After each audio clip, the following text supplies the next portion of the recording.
남편의 형제된 의무라는 제목으로 신명기 강의를 이어가겠습니다. 하나님께서 이스라엘 백성들에게 주시는 명령은 표면적인 것 그 이상의 깊은 영적인 의미가 있습니다. 그 율법 속에 담겨진 하나님의 마음을 살피는 것에 우리는 주의해야 하고, 그 의미를 올바로 깨달음을 통해서 율법에 새겨진 하나님의 뜻에 순복함으로 하나님을 영화롭게 하는 삶을 성도들은 살아나가야 합니다. 그것이 하나님께 영광을 돌리는 삶이 될 수 있기 때문이죠. 하나님께서는 하나님의 긍휼과 자비가 가난하고 연약한 자들에게 이스라엘 백성들의 배려와 섬김과 나눔을 통해서 아름답게 드러나기를 원하셨습니다. 그들의 모든 수입에서 언제나 가난한 자들과 함께 그것을 나누고 그들의 필요를 채워줄 것을 상기시키셨고, 이것을 항상 지켜 행하도록 강조하시면서 이것을 당부하신 것을 볼 수 있습니다. 그러니까 모두가 그렇게 하나님의 사랑의 공동체 안에서 어려움이 없이 살아가도록 하나님은 그렇게 명하셨고, 이를 지켜 행하는 것으로 하나님께서 통치하시는 이스라엘 공동체의 탁월성을 하나님은 이방의 나라들 가운데 드러내는 것을 기뻐하셨습니다. 언제나 하나님의 모든 율례와 법도 속에는 하나님의 마음이, 성품이 그 안에 담겨 있습니다. 언제나 자기 백성들을 생각하고 계시고, 그들이 이 세상에서 살아가야 하는 문제에 관해서 깊이 마음을 쓰고 계시는 하나님이심을 성경은 우리에게 보여줍니다.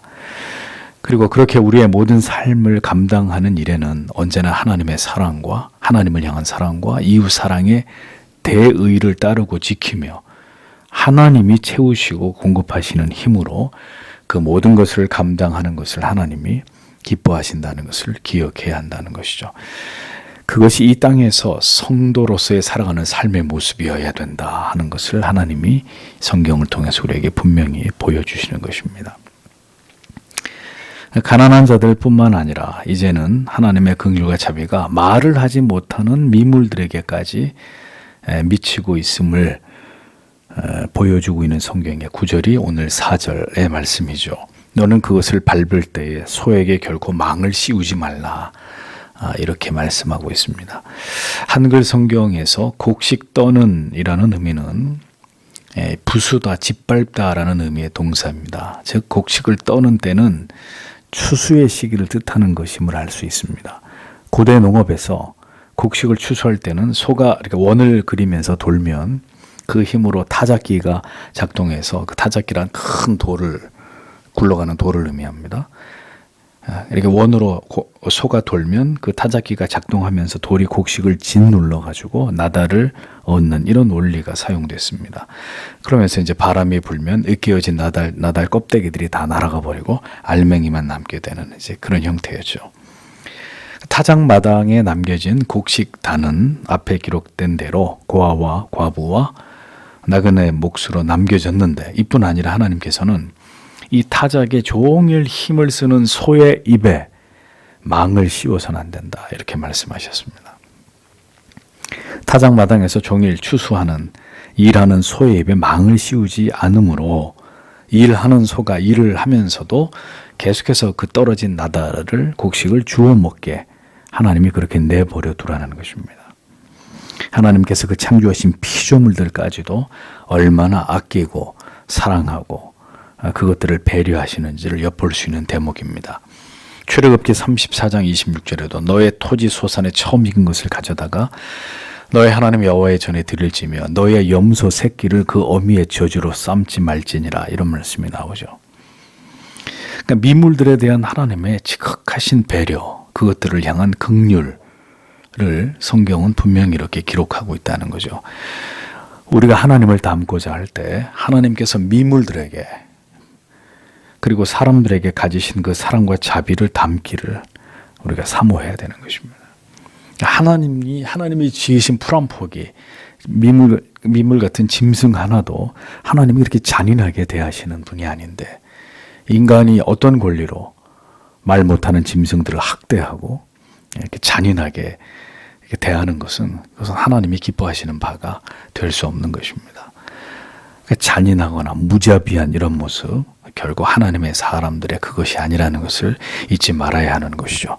그런데 이 구절을 사도 바울은 후에 재해석하기도 합니다. 고린도전서 9장 9절에서 14절을 보면 모세 율법의 곡식을 밟아 떠는 소에게 망을 씌우지 말라 기록하였으니 하나님께서 어찌 소들을 위하여 염려하심이냐. 전혀 우리를 위하여 말씀하심이 아니냐. 과연 우리를 위하여 기록된 것이니 밭 가는 자는 소망을 가지고 갈며 곡식 떠는 자는 함께 얻을 소망을 가지고 떠는 것이라. 우리가 너희에게 신령한 것을 뿌렸은즉 너희 육신의 것을 거두기로 과하다 하겠느냐. 다른 이들도 너희에게 이런 권을 가졌거든 하물며 우리일까 보냐. 그러나 우리가 이 권을 쓰지 아니하고 범사에 참는 것은 그리스도의 복음에 아무 장애가 없게 하려 함이로라. 성전의 일을 하는 이들은 성전에서 나는 것을 먹으며 제단을 모시는 이들은 제단과 함께 나누는 것을 너희가 알지 못하느냐. 이와 같이 주께서도 복음 전하는 자들이 복음으로 말미암아 살리라 명하셨느니라. 바울은 신명기에 바로 이 구절을 통해서 타작마당에 소를 하나님이 위하는 것뿐만 아니라 성도들에게 영적인 양식을 제공하는 자에게 그들의 생계를 위해서 적절한 보상을 얻게 하는 것은 하나님이 우리에게 명하신 바이다라는 것을 설명하고 있는 것을 볼 수 있습니다. 다음으로 이제 하나님께서는 유대인들이 꼭 지켜 행해야 될 특별한 의무에 대해서 말씀을 하시는데 이 규례는 남편의 형제된 자들에게 지켜 행해야 될 그런 의무에 관한 것이었습니다. 5절에서 6절을 보면 만일 형제들이 함께 거하는데 그들 가운데 하나가 죽고 그에게 아들이 없다면 그 죽은 자의 아내는 결코 밖으로 타인에게 속하지 못할 것이다. 그녀의 남편의 형제가 그녀에게 들어갈 것이다. 그리고 그가 그 스스로 그녀를 아내로 취해야 할 것이다. 그리고 그가 그녀에게 형제의 의무를 이행해야 할 것이다. 그리고 그녀가 낳은 첫 번째 아들이 있을 것이다. 그가 그 죽은 그의 형제의 이름으로 설 것이다. 그러므로 그 이름이 이스라엘 중에서 결코 끊어지지 않을 것이다. 이렇게 기록이 되어 있습니다. 자, 하나님의 이 법이 적용되는 조건은 두 형제가 함께 동거하고 있어야 합니다. 유대인들의 집 구조를 보면 이렇게 단독주택도 있지만 집들을 여러 개를 이어 붙여가지고 건축을 해서 대가족들이 함께 공동 생활을 하는 이런 경우들도 많이 있었습니다. 그러니까 그렇게 공동으로 형제들이 같이 이렇게 살아가는, 같이 생활하는 가운데 형이 자식이 없는 가운데 죽게 될 경우에는 하나님께서 그 형의 아내가 다시 다른 타인에게 재가를 하는 것이 아니라 죽은 형의 동생이 그 형수와 결혼을 해서 형의 대를 이으라고 이렇게 명령하신 거죠. 그것이 형제된 자의 마땅한 의무다 이렇게 명시하셨습니다. 남편이 죽은 그 여인은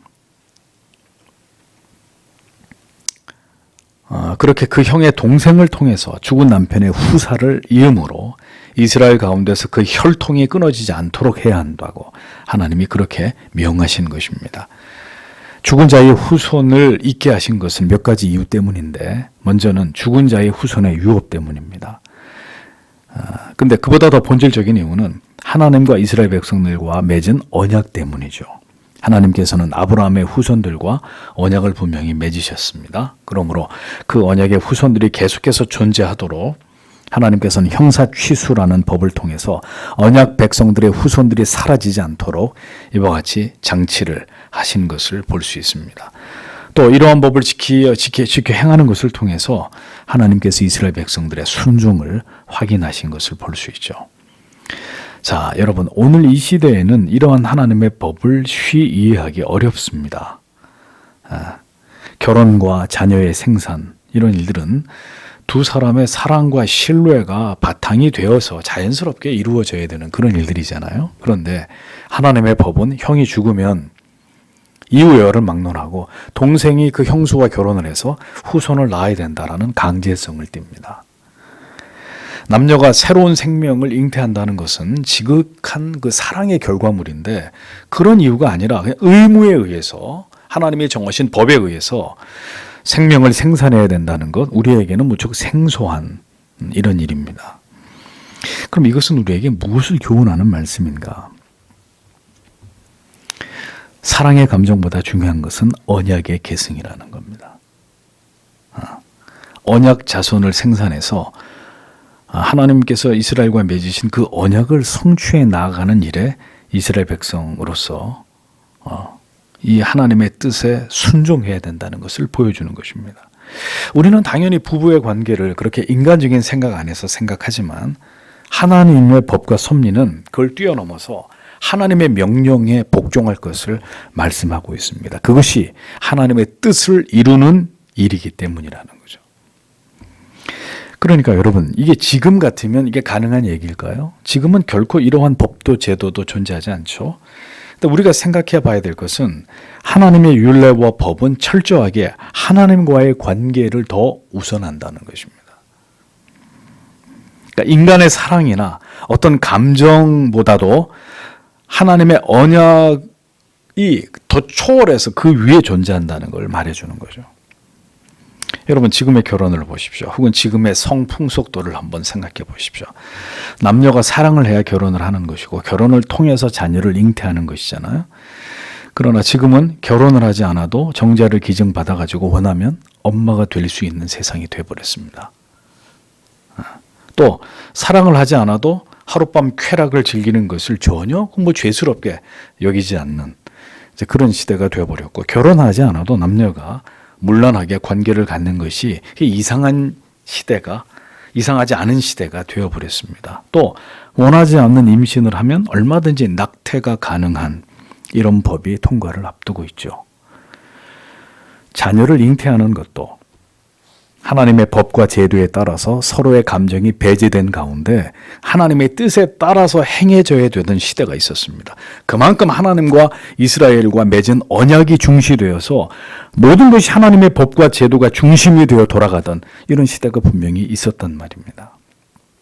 그러나 지금은 전혀 이러한 언약의 관계의 중요성을 인식하지도 않고 언약의 계승으로서의 결혼이나 자녀 생산을 생각하는 시대도 아닌 거죠.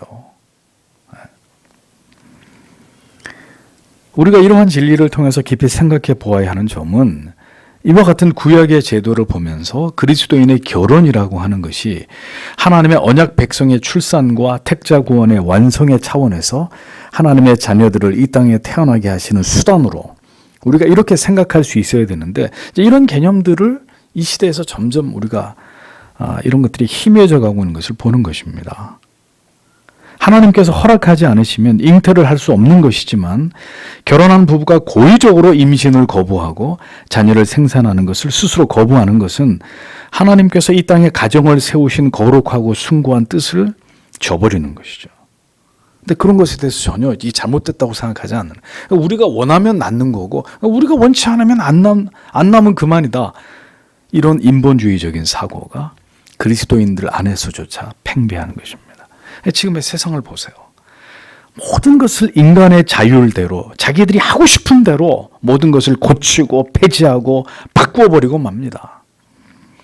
하나님께서 어떤 목적과 뜻을 두시고 모든 제도와 법을 만드셨는지를 전혀 고려하지 않고 인간의 생각과 욕구와 만족을 따라서 인간들의 뜻대로 모든 것을 행하고자 하는 이런 세상을 만들어가고 있는 거죠. 성적인 순결, 결혼, 출산, 육아, 이런 일들이 하나님의 섭리와 뜻을 이루는 일에 있어서 왜 중요하고 이러한 일들을 그리스도인들이 어떻게 신중하게 접근해야 되는지에 대해서 성경적인 올바른 지식을 가진 그리스도인들이 많지 않단 말이에요. 그러니까 모두가 세속적인 사고, 생각에 찌들고 오염이 되어서 사람이 중심이 되어서 모든 것들이 뒤바뀌고 있는 것을 우리가 지금 보고 있는 것입니다. 그렇게 세상이 더 하나님께로부터 멀어져 가고 있는 거죠. 그래서 우리의 모든 삶을 우리는 언약적 관점으로 보므로 신실한 성도로서의 남녀가 만나서 믿음의 가정을 이루고 자녀를 생산해서 하나님의 말씀으로 양육하고 그 자녀 또한 구원받은 하나님의 언약의 자녀로 신앙의 계보를 이어가게 하는 이런 일들이 매우 중요하고 바람직한 일이고 귀한 일인데도 그것을 이제 그렇게 생각하려고 하지 않는 그런 세상을 우리가 접하고 있는 것입니다. 안타깝게도. 이런 부분에 있어서 젊은 지체들이 철저하게 하나님의 말씀으로 올바로 교육을 받아야 되는 것입니다.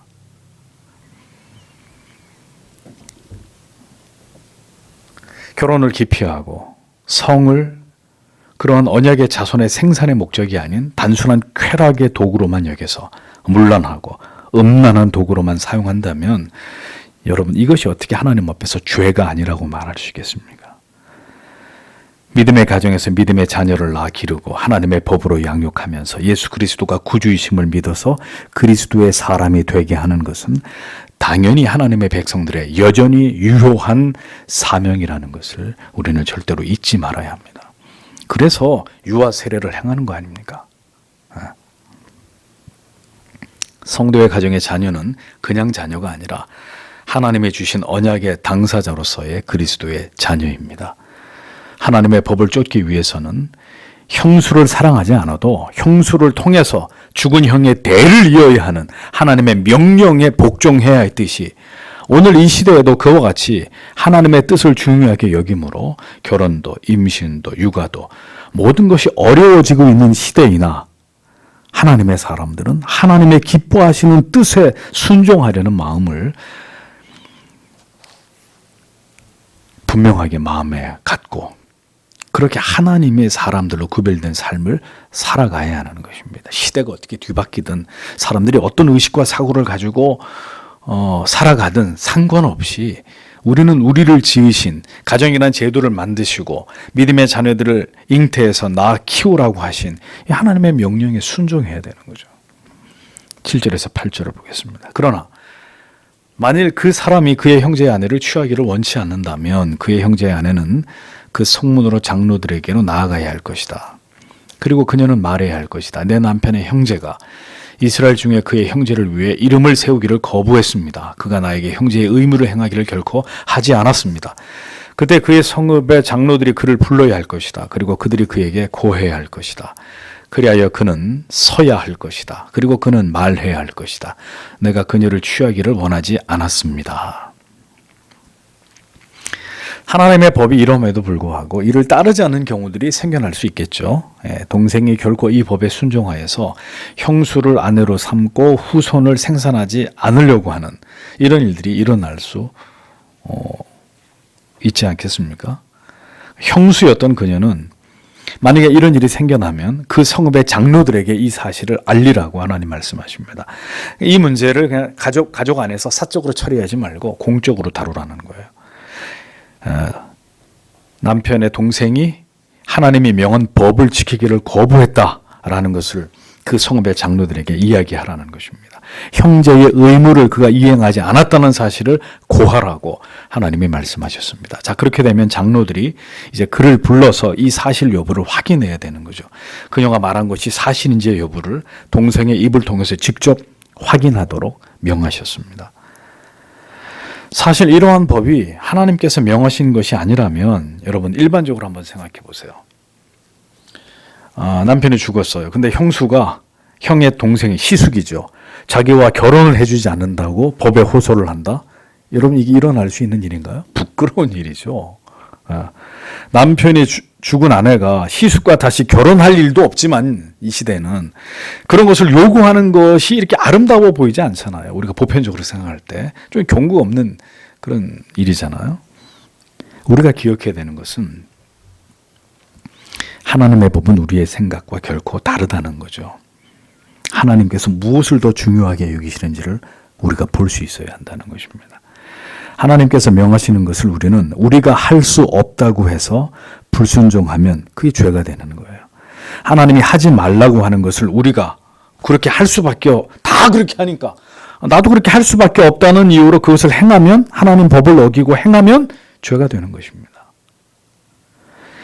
하나님께서는 언약 속에서 이 문제를 다루시고 마땅히 이를 지켜 행할 것을 말씀하셨습니다. 남편이 죽은 여인은 그 동생과 결혼해서 그 가문의 후대를 잇고 자기의 분깃을 얻을 권리가 있다는 것을 명시하셨습니다. 그리고 이 문제는 공개적으로 다루어서 그 성읍의 장로들이 나서서 이런 문제를 해결하게 하셨습니다. 그러니까 이런 일들이 남편이 죽은 그 여인에게 절대로 수치스러운 일이 아니라는 거죠. 정당한 거라는 겁니다. 마땅히 그녀가 누릴 권리이고 이것을 보호해 주도록 하나님이 장치하신 것입니다. 이것은 그러나 그녀를 위한 것이라기보다도 하나님의 언약의 존속, 그 하나님의 언약의 연장, 하나님의 뜻을 이루기 위한 차원에서 하나님이 이러한 법과 제도를 만들어 두신 거예요. 그럼에도 불구하고 하나님께서는 인간을 깊이 아시는 분으로 어떤 이유로든 도저히 형수와 결혼을 하고 나서 후사를 이을 마음이 없는 자 하나님이 죽여버려라 이렇게 말씀하지 않았어요. 형수하고 절대로 결혼 못하겠다. 그럼 그놈을 죽여. 돌로 쳐 죽여. 이렇게 말씀하지 않으셨다는 거죠. 다만 그로 하여금 모욕을 당하고 불명예를 얻게 하는 것으로 벌하신 것을 보게 됩니다. 9절에서 10절을 보십시오. 그때 그의 형제의 아내는 그에게로 장로들 앞으로 나아가야 할 것이다. 그리고 그녀는 그의 발에서 그의 신을 벗겨야 할 것이다. 그리고 그녀는 그의 얼굴에 침을 뱉어야 할 것이다. 그리고 그녀는 대답해야 할 것이다. 그리고 그녀는 말해야 할 것이다. 이같이 그의 형제의 집을 세우지 않은 그 사람에게 그것이 행하여질 것이다. 그리고 그의 이름이 이스라엘 중에서 신 벗기운 자의 집이라 불릴 것이다. 이렇게 기록되고 있습니다. 자, 이 말씀은 하나님이 정하신 형사 취수의 의무를 수행하지 않은 자에게 내리시는 벌을 서술한 것입니다. 그러니까 이 법은 반드시 죽어도 지켜야 되는 이런 법은 아니었다는 거죠. 그러니까 무슨 얘기냐. 동생 입장에서 거부할 수도 있는 권리가 어느 정도는 있었다는 겁니다. 그러나 그러한 거부가 공동체 전체에 가져올 여파로 인해서 그냥 이 문제를 가볍게 간구할 수는 없는 문제였다는 거죠. 그런데 이 또한 하나님의 자비로우신 배려라는 것을 알 수 있습니다. 자, 그러면 왜 동생이 형수를 거부하는 일이 일어날 수 있을까요? 이것은 자신이 형수와 결혼하지 않으면 자연스럽게 죽은 그 형의 기업을 자기가 소유할 수 있지만 결혼 이후에 아내가 되는 형수 사이에서 아이가 태어나면 죽은 형의 기업이 다 누구에게로 가요?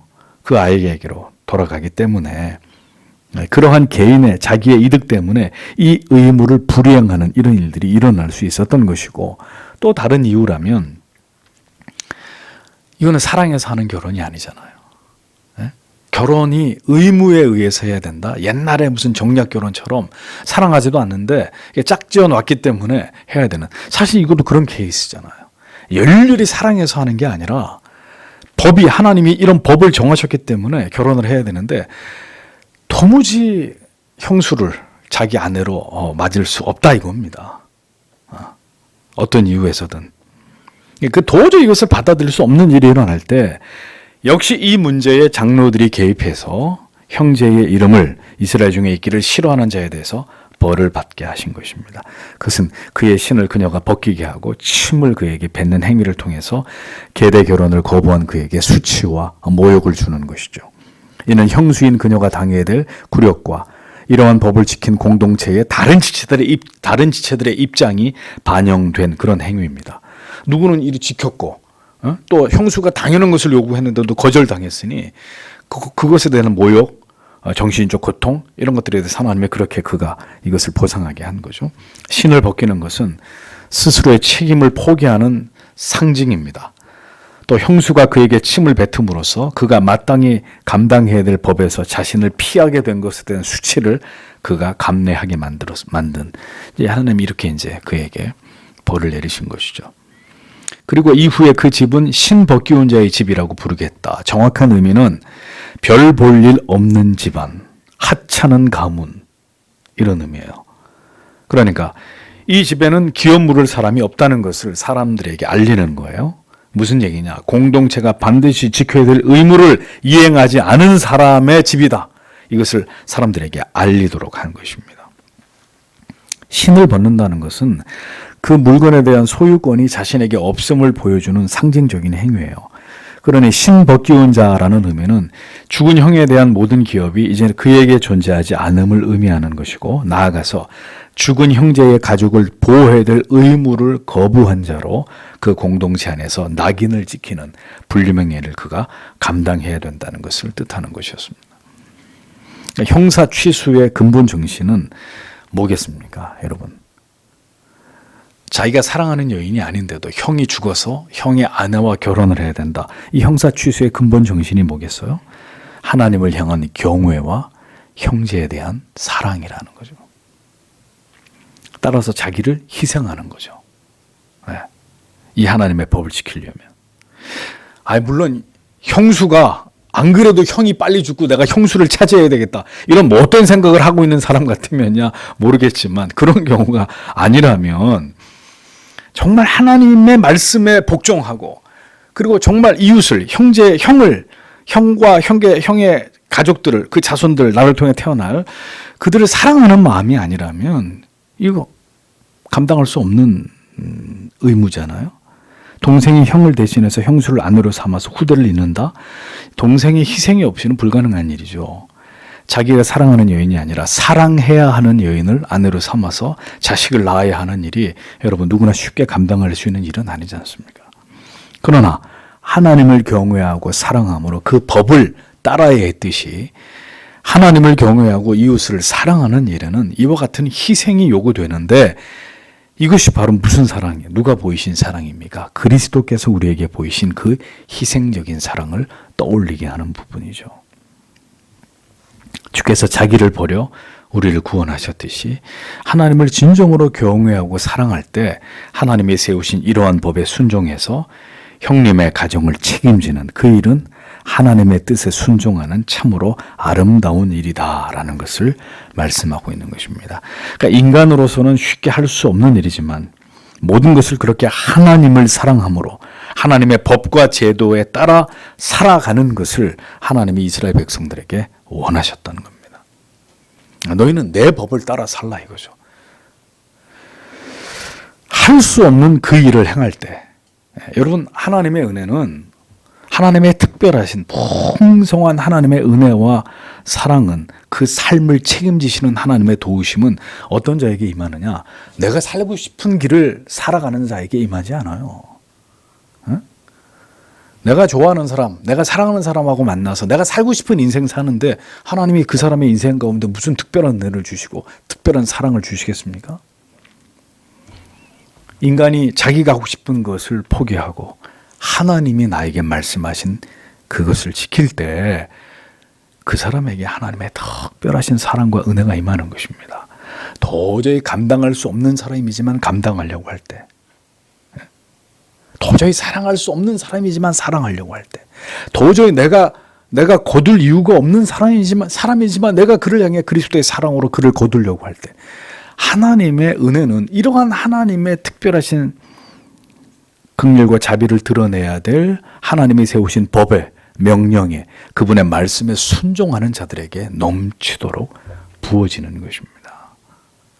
그래서 말씀하셔서 너희를 사랑하는 자를 너희가 살아가면 그게 무슨 너희에게 그게 상이 되는 것이냐? 너희를 좋아하는 사람을 너희가 좋아하면서 사는 것이 그게 뭐가 그렇게 대단한 것이냐?